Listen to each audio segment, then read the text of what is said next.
It's freaking bad.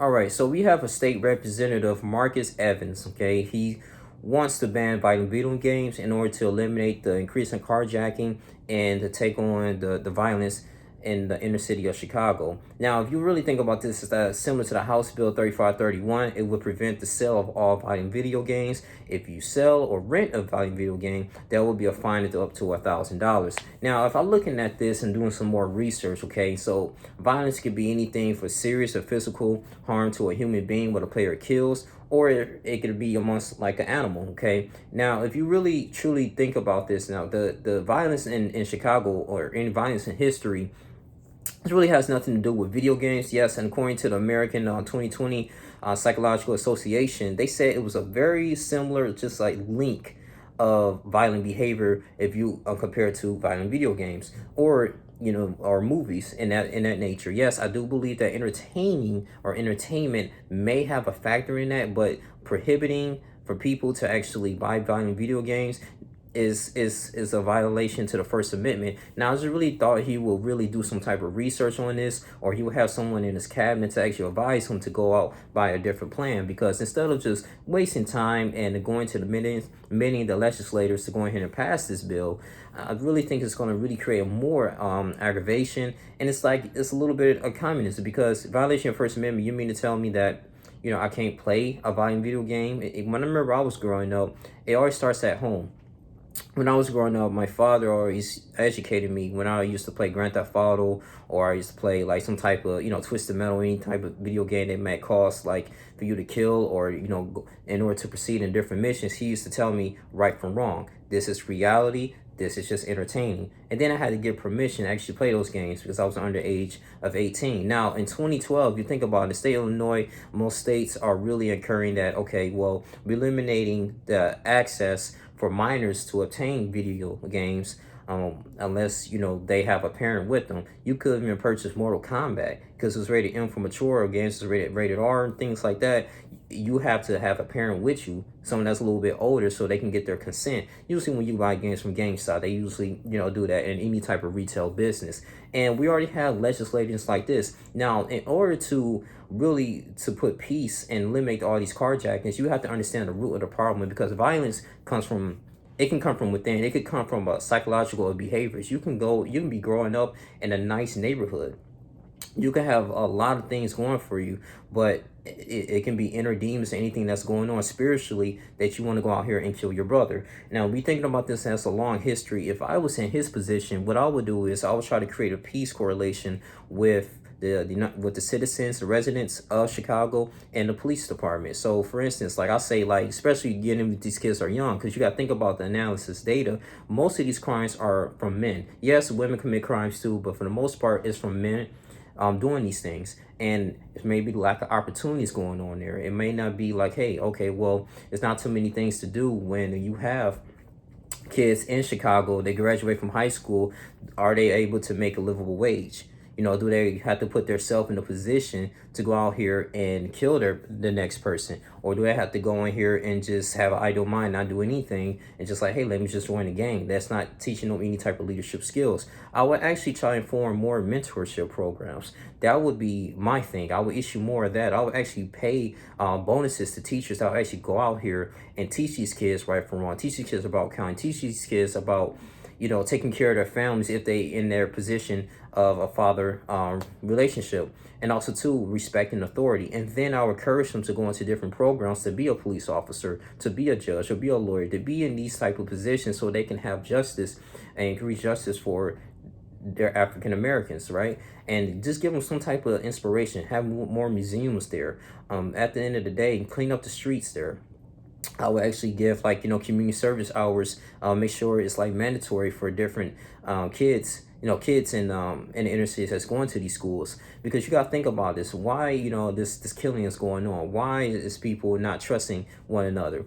I'll set up like different, make sure that African Americans get more business loans, far as that, with low interest rate. So therefore they have the more opportunity, and they can be more confident in creating businesses and working with their own people. So I can at least focus on keeping the money circulating in our own communities. Because if I go in here and just ban violent video games, I know according to the American Psychological Association, it has no it pretty much has no correlation of individuals being very just angry and just want to shoot and kill people. It has a link only to probably just yelling and pushing and shoving. But at the end of the day, you have violent video games going on in suburban areas. I mean, they sell it in everywhere in great areas, and then most of these prominent influent areas that people play video games, they not going out here and shooting and killing. So you can ask yourself, why is that? It's because family is there, because the strong family structure. I remember I was saying, like, the family structure with Marcus Evans, he has to really understand is dismantled in most of these communities here. So they going out here, a lot of young men going out here misguided and lost, thinking that being a man is that if somebody crossed me, instead of me thinking about my future, me thinking about, oh, dang, if it's really worth me killing this individual, step on my shoes, or talking to me in some kind of way, and I'm spending 20 years in prison, now I gotta play catch up on an economic scale, then we can have a conversation. You have to really think about this too. Like, okay, yeah, we have all these churches in here. Have the churches going out here and mentor these individuals. Like my father, when we was living in Michigan, he mentored kids on the streets, and for the most part, they did okay. The crime around the city, around the our vicinity, and where we're going to church has actually decreased because there was a lot of young men. My dad was actually stepping up and taking time out their day to talk to them, to show them the way, give them more recreation areas, playing basketball with them, helping them with their skills, getting a lot of that aggression out in a more positive way. So I say that to say this is that if I was Marcus Evans, instead of me just really focusing on just the smaller scale of things, just buying video games, because even if you ban buying video games and carjacking and killing still occur, what are you going to do now? So are you going to still, like, if somebody has a violent video game inside their home, are you going to invite the police to come in, and take it away from them? So now you violate people's First Amendments, and then it's going to all come back on you that you passed this bill, and then the state of Illinois, it's pretty much just going to have a bad representation. The people is not going to really mess with them like that, as far as with these peace meetings and these council meetings. And at the end of the day, it's just not a good way to really solve the issue. So I say the issue always comes from within. You have to restore the broken family.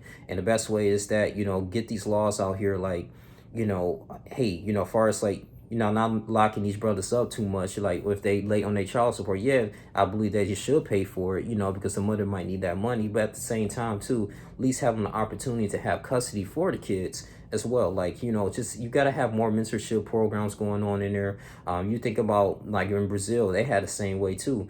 I would love for kids to go out here and have these police programs, these safe programs, police officers going out to them, not trying to recruit them, but showing them how they work, little things like that.